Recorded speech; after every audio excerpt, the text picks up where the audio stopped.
हमारे शास्त्र वर्णन करते हैं कि दरवाजे पर नींबू और मिर्ची क्यों टांगा जाता है। दुकान के बाहर, घर के बाहर नींबू मिर्ची क्यों टांगते हैं? क्योंकि लक्ष्मी और दरिद्रता, इन दोनों देवियों को भगवान विष्णु का वर है कि ये प्रतिदिन भूमंडल पर विचरण करने के लिए जाएंगी। प्रतिदिन, रोज, प्रतिदिन लक्ष्मी और दरिद्रता दोनों भ्रमण के लिए निकलेंगे। और जिसके घर में मिष्ठान रखा होगा, उसके घर में लक्ष्मी मीठा खाने के लिए अंदर प्रवेश कर जाती है। और नींबू और मिर्ची दरवाजे पर इसलिए बांधते हैं कि दरिद्रता हमारे घर में प्रवेश ना करे, वो दरवाजे से खाकर ही चली जाए। दरवाजे से। एक बात बहुत ध्यान रखना, जिसके घर में फ्रिज में, डलिया में या रसोई घर में नींबू और मिर्ची ये दोनों एक ही जगह रखे रहते हैं, उसके घर में कभी शांति नहीं रहती है। सास बहू का, ननंद भाभी का, भाई भाई का, परिवार में कुछ ना कुछ क्लेश जरूर ही होगा। 4 दिन अगर अच्छे निकल गए तो 5वें दिन क्लेश का जाएगा। 5 दिन अच्छे निकल गए, 6ठा दिन क्लेश का जाएगा।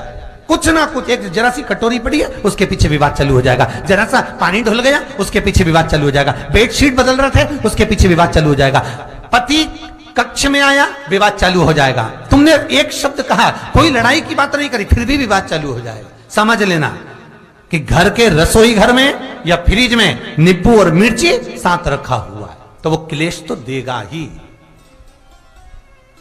पंडितों से पूछोगे, ज्योतिषाचार्यों से पूछोगे, वो कहेंगे मोती पिना दो, कोई कहेगा पितृदोष हो गया, कोई कहेगा कालसर्प दोष हो गया, कोई कहेगा वास्तु दोष हो गया, पर वो आपको ये नहीं बताएंगे कि नींबू और मिर्ची एक डलिया में रखा हुआ है। ये हमारा वेद, हमारा शास्त्र बताएगा कि नींबू और मिर्ची ये दरिद्रता देवी को प्रिय है, और जहां नींबू और मिर्ची साथ रखा वहां दरिद्रता प्रवेश कर जाती है, और दरिद्रता गई तो वो क्लेश उत्पन्न करती है, जिससे इसके घर में सुख ना रहे। सुख नहीं रहेगा तो लक्ष्मी नहीं रहेगी, दरिद्रता उसके घर में आराम से रह सकती है। अब बहुएं कहीं किसी से पूछ रही, सास किसी से पूछ रही, हमारे घर में शांति नहीं, हमारी बहू बहुत अच्छी थी पहले, बहुत क्लेश करती है, हमारी सास बहुत अच्छी थी, बहुत क्लेश करती है, घर में विवाद इतना ज्यादा होता है। गुरुजी, जरा सी बात के पीछे विवाद होगा इतना बड़ा फैल जाएगा, पति पत्नी में जरा सी बात होगी इतना बड़ा फैलाना हो जाएगा, बच्चों को थोड़ा सा समझाओ इतना बड़ा फैलाना हो जाएगा। कारण क्या है? उसका कारण है तुम्हारे घर में जरूर एक डलिया के अंदर नींबू और मिर्ची या फ्रिज के एक बॉक्स के अंदर नींबू और मिर्ची रखा हुआ है, उसका क्लेश तुम्हारे यहां रहेगा ही, सदा रहेगा। इसलिए महाराज नींबू मिर्ची दरवाजे पर टांगा जाता है, बाहर संग नहीं, बाहर जाए। एक बात बहुत सुंदर है, जैसे दूध और दही दोनों एक ही झोले में, एक ही बैग में, एक कैरी बैग के अंदर दूध और दही अलग अलग पॉलिथीन में बंधे हुए हैं, अलग अलग डोलची में, अलग अलग डब्बे में रखे हुए हैं। एक व्यक्ति एक ही बैग के अंदर दूध और दही ये दोनों चीज अगर लेकर घर के अंदर आता है तो उसके घर में संपदा की तो कमी आती ही है, उसके घर में संपदा टिकती नहीं है। घर में अगर लाख रुपए रखे हैं तो 3 दिन या 4 दिन के अंदर वो पैसा वापस जाना है। दही और दूध अगर एक ही साथ आया है, एक ही व्यक्ति एक ही झोले में, एक ही बैग में, एक ही कैरी बैग में अगर लेकर आया, उसी तरह नींबू और मिर्ची का भी क्रम है महाराज। कई कई सब्जी वाले उसको एक साथ बांध देते, नहीं नहीं, नींबू भले अलग बैग में डाल लो, पन्नी में अलग बांधकर या झोले में अलग बांधकर मिर्ची रख लो, वो चल जाएगा, पर एक साथ अलग हो। महाराज मेरे को मालूम है दरिद्रता कि तेरे को खट्टा और तीखा पसंद है, इसीलिए महाराज हमारे हिंदू धर्म में बेटी की विदाई में 4 चीजें नहीं दी जाती। बेटी की विदाई में 4 चीजें नहीं देते। पहली झाड़ू, दूसरी सुई, तीसरी चलनी और चौथा अचार की बरनी। ये बेटी के कन्यादान में, बेटी की विदाई में नहीं देते। बड़ी दे दो, पापड़ दे दो, ये चल जाएगा, पर बेटी की विदाई में, बेटी के कन्यादान में ना तो झाड़ू जाएगी, ना सुई जाती है, ना चलनी जाती है, ना अचार की बरनी जाती है। और मेरा निवेदन है, अगर बेटी को तुम्हारे घर का, तुम्हारे हाथ का अचार कितना भी पसंद हो और बेटी के मम्मी बना के दे दे, नहीं, मत देना, क्योंकि बेटी तन, मन और धन, ये 3 चीजों से दुखी रहेगी। अगर माँ ने अचार दे दिया तो बेटी के घर में या तो तन से दुखी रहेगी, या मन से दुखी रहेगी, या धन से दुखी रहेगी। बेटी को ये 3 दुख तो रहेंगे ही।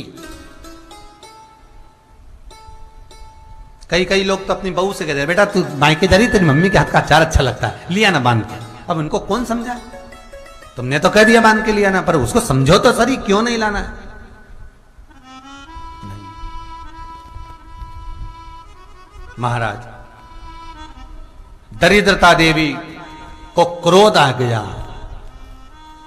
लक्ष्मी जी के साथ नारायण जाने लगे तो लक्ष्मी जी बोली, रुको प्रभु, मेरी बहन पीपल के पेड़ के नीचे बैठी है, आप कृपा करो। भगवान विष्णु ने कहा, सुनो लक्ष्मी, लक्ष्मी और नारायण इस पीपल के वृक्ष के नीचे आकर दरिद्रता देवी से मिले हैं। 7 दिन तक, पूरे सप्ताह पीपल के वृक्ष के नीचे लक्ष्मी और नारायण का वासा होगा। जो पीपल के वृक्ष के नीचे आकर दीप जलाएगा, पूजन करेगा, पाठ करेगा, उसको संपदा की प्राप्ति होगी। इतने में दरिद्रता देवी खड़ी हो गई और दरिद्रता ने कहा, वाह नारायण वाह, क्या बात है आपकी, पीपल के वृक्ष के नीचे तुम मिलने के लिए आए, मैं तो पहले से बैठी थी। 7 दिन तुमने अपने कर लिए, इसमें 1 दिन मेरा होगा।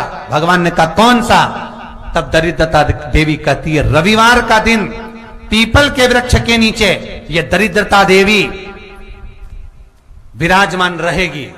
अगर रविवार के दिन कोई पीपल के वृक्ष के नीचे आएगा तो उसके साथ दरिद्रता देवी उसके घर में प्रवेश करेगी। इसलिए शास्त्र रीति में भगवान विष्णु ने उसी समय पलटवार करते हुए कह दिया, अरे ओ दरिद्रता सुन,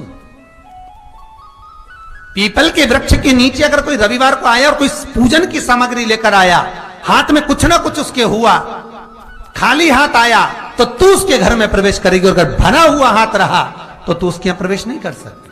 ठीक है प्रभु, वचन दे दिया भगवान ने। इतने में दरिद्रता देवी भगवान विष्णु से बोली, प्रभु, सारे देवताओं के पीछे अधर्म बैठा हुआ है,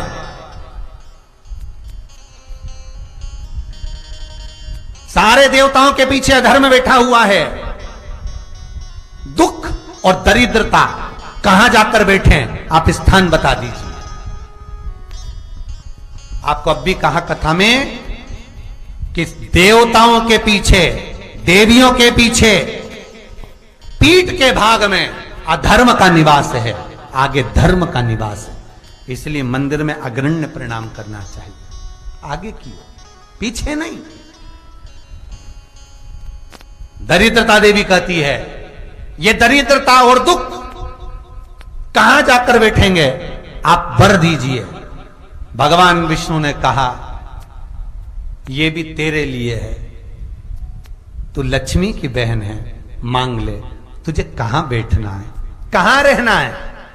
दरिद्रता देवी कहती है, जिस घर में स्त्री दोपहर में सोती होगी उसके घर में दुख और दरिद्रता दोनों जाएंगे। जिनके घर में कांटेदार पेड़े लगे होंगे, पौधे लगे होंगे, उनके घर में दुख और दरिद्रता दोनों जाएंगे। जिनके घर में रात्रि में बासी बर्तन पड़े रहेंगे, उनके घर में दुख और दरिद्रता दोनों जाएंगे। भगवान विष्णु बोले, ठीक है। इतने में दरिद्रता देवी बोली, सारे देवताओं में प्रथम मान्य होने वाले श्री गणेश जी महाराज के पीठ के पीछे कोई नहीं बैठा, अधर्म नहीं बैठा। आप हमें वर दो कि दरिद्रता और दुख गणेश जी की पीठ के पीछे विराजमान होंगे, पृष्ठभाग में दरिद्रता और दुख दोनों रहेंगे। वर दो आप।